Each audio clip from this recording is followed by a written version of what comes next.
Open world games are everywhere, but some absolute gems get buried under the hype of the big releases. Today, we're diving into 14 stunning open world games that you probably missed, but absolutely shouldn't ignore. From breathtaking landscapes to underrated RPG masterpieces, these games offer incredible worlds waiting to be explored. Let's get into it.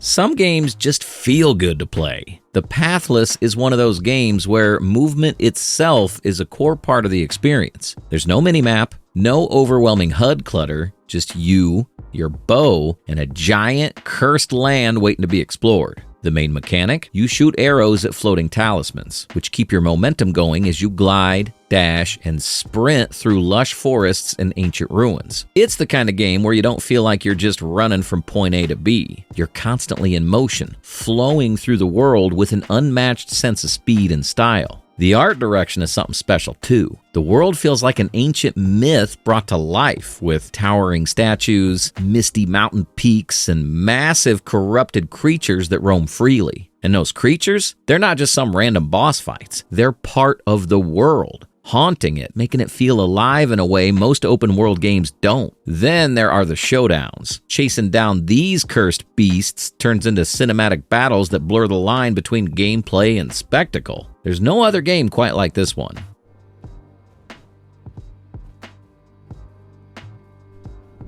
For some reason, this game got buried under the sand dunes it was based on, which is a shame because it's one of the best open world action games ever made. If you've ever wanted to live out the insane car chases from Mad Max Fury Road, this is your chance. The Wasteland is a massive, stunningly detailed desert full of enemy outposts, hidden secrets, and roaming war bands just waiting to chase you down. The weather effects make it even more immersive. One second you're cruising through the dunes, the next, a massive sandstorm rolls in, forcing you to take cover or risk being tossed around like a rag doll. But the real star of the show is the car combat. You can customize your vehicle with armor, spikes, nitro boosts, harpoons, and flamethrowers. There's nothing more satisfying than harpooning an enemy driver right out of his seat or smashing a convoy off a cliff in a fiery explosion. The melee combat is brutal and weighty, feeling like a mix between Batman Arkham and a bare-knuckle brawl in the desert. The game understands that Mad Max isn't some superhero. He's just a survivor, and every fight feels raw and desperate. It's a hidden gem that deserves a second chance.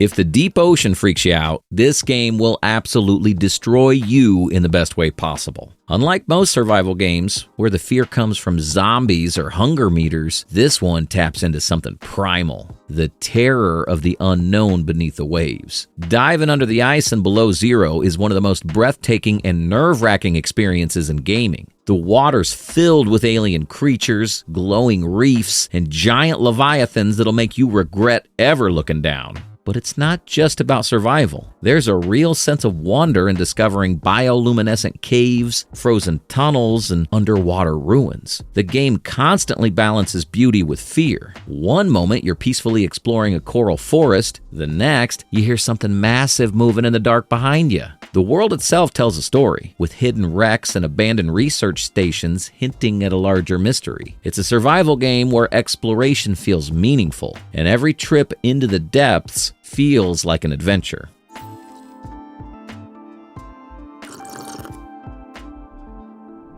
Sometimes you just need a break from all the chaos. No combat, no enemies, just pure exploration. That's what makes Eastshade special. Instead of playing as a warrior or a survivor, you're just a traveling artist, wandering through a beautiful handcrafted world, painting landscapes, meeting interesting characters, and uncovering small personal stories. The world feels like something out of a dream. Rolling hills, quiet villages, and towering cliffs overlooking the sea. The lighting and color palette makes every scene look like a painting in motion, and the lack of combat lets you soak in every detail without distractions. It's the kind of game that reminds you why open world games exist. Not just to throw endless objectives at you, but make you feel like you're somewhere else.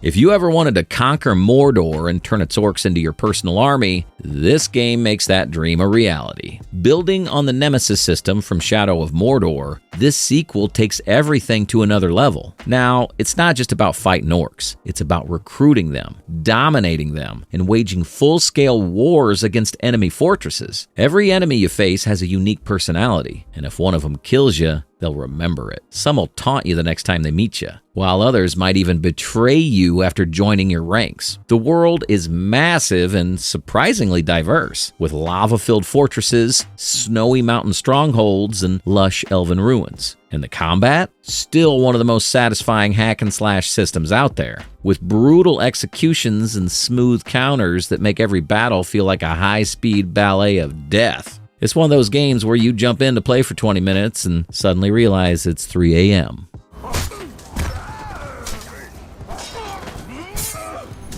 Most RPGs make you feel like a chosen hero, but Outward does the opposite. Here, you're just some random traveler, and surviving in this world is a real challenge. There's no fast travel, no easy way out of tough situations, and no save scumming if you mess up. If you get captured by bandits, you wake up in their camp, stripped of your gear, and have to figure out how to escape. If you don't prepare for a long journey, the cold, hunger, or exhaustion will kill you before any enemy does. The world itself is beautiful in a rugged, dangerous way. Every city feels distinct, from desert strongholds to forests filled with magical ruins. The game makes you think about every step you take, and that makes victories feel earned. This is the kind of RPG where planning is just as important as combat, and the sense of adventure is unmatched.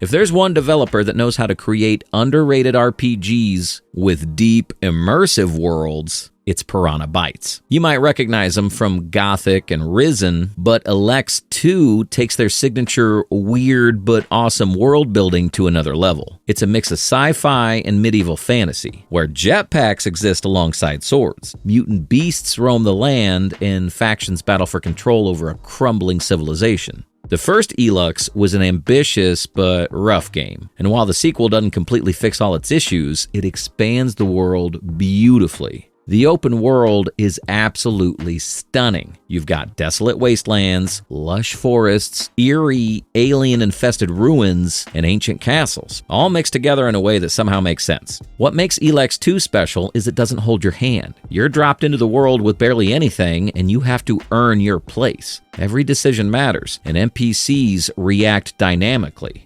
Make a few enemies, and suddenly you're being hunted down instead of casually strolling into a town. The jetpack is a game changer. Unlike most RPGs where you're stuck on the ground, here you can soar into the sky, fly over cliffs, and escape danger with a well-timed boost. It completely changes how you explore and makes verticality a real part of gameplay. It's definitely not for everyone. It's a little janky and the combat takes some getting used to, but if you love deep RPGs where exploration actually feels rewarding, this one's worth checking out.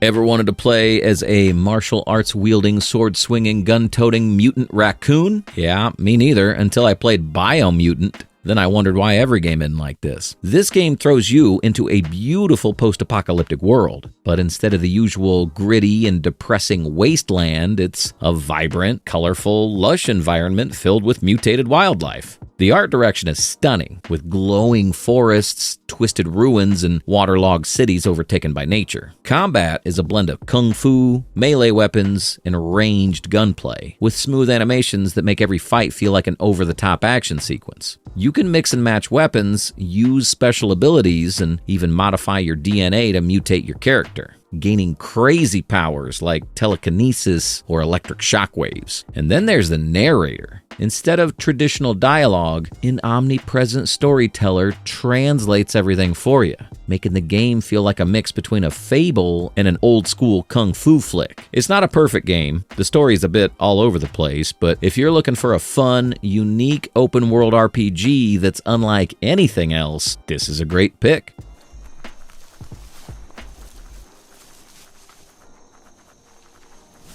When this game was first announced, people dismissed it as a Breath of the Wild clone. And yeah, it's definitely inspired by Breath of the Wild, but that's not a bad thing. In fact, Immortals Fenyx Rising manages to carve out its own identity, offering a bright, mythological world that's full of humor, personality, and great gameplay. Set in a world based on Greek mythology, you play as Fenyx, a warrior who wakes up to find that the gods have been turned to stone and a giant evil titan is wreaking havoc. Your job? Save the gods, defeat the Titan, and explore a massive, gorgeous world filled with puzzles, dungeons, and mythical creatures. The visuals are absolutely stunning. Rolling golden fields, floating islands, ancient temples, and deep blue oceans stretching for miles. It's colorful, bright, and full of life, making every moment feel like a painting in motion. Traversal is a blast, thanks to the ability to climb nearly anything, glide across vast distances, and use superhuman abilities in combat. The game is packed with clever puzzles, epic battles against legendary beasts, and tons of loot to customize your character. The best part? The game doesn't take itself too seriously. The narration by Zeus and Prometheus is full of sarcastic humor and lighthearted banter, making it one of the funniest open-world games out there. It might not have gotten the attention it deserved, but this is one of the most fun and beautiful open-world adventures you can play.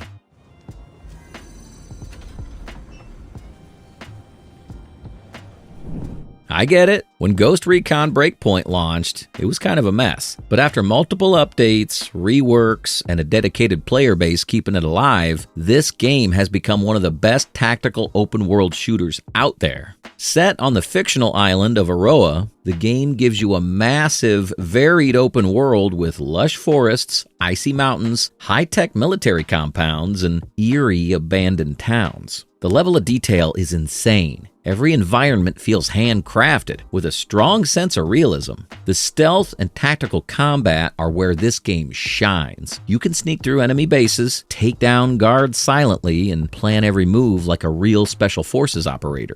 And if things go south, you can call in AI teammates, use drones, or go in guns blazing. What makes it even better is the survival aspect. You can't just tank bullets like you're a superhero. Injuries actually matter, and if you get shot in the leg, you'll limp until you find a way to heal. It adds an extra layer of tension that makes every firefight feel intense. If you're a fan of tactical shooters and love realistic open world settings, don't sleep on this one.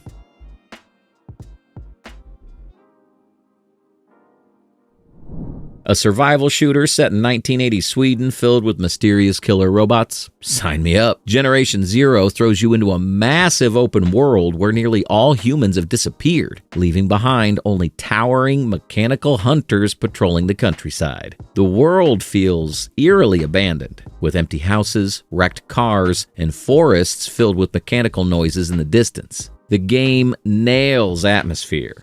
It's quiet, unsettling, and always makes you feel like something's watching you. The robots themselves are smart and terrifying, hunting in packs and adapting to your tactics. Taking them down requires strategy, stealth, and resource management. Playing solo is intense, but in co-op, it's even better. You and your friends can set traps, snipe enemies from a distance, or just run for your lives when things go horribly wrong. It's an underrated gem that's perfect for fans of survival and mystery. The status of the tower at South Holman Naval Base. Can you confirm that the tower... Originally designed by R.A. Salvatore, yes, the legendary fantasy writer, and some of the minds behind Elder Scrolls, Kingdoms of Amalur is one of the most underrated RPGs ever made. It got a second chance with the Reckoning remaster, and if you love fantasy worlds with deep lore and amazing combat, this game is for you. The world of Amalur is gorgeous. Lush forests, golden deserts, mystical ruins, and bustling towns, all painted with an art style that feels like a storybook come to life. But what makes it stand out is the combat. While most open-world RPGs stick to slow, clunky attacks, this one gives you fluid, fast-paced action with insane combos, magic spells, and brutal finishing moves. You can be a rogue, a warrior, a mage, or a mix of all three, customizing your character however you want. It's one of those games that pulls you in with its world, keeps you hooked with its combat, and surprises you with its depth. I suppose these might be able to help. if the Tuatha realize what you are.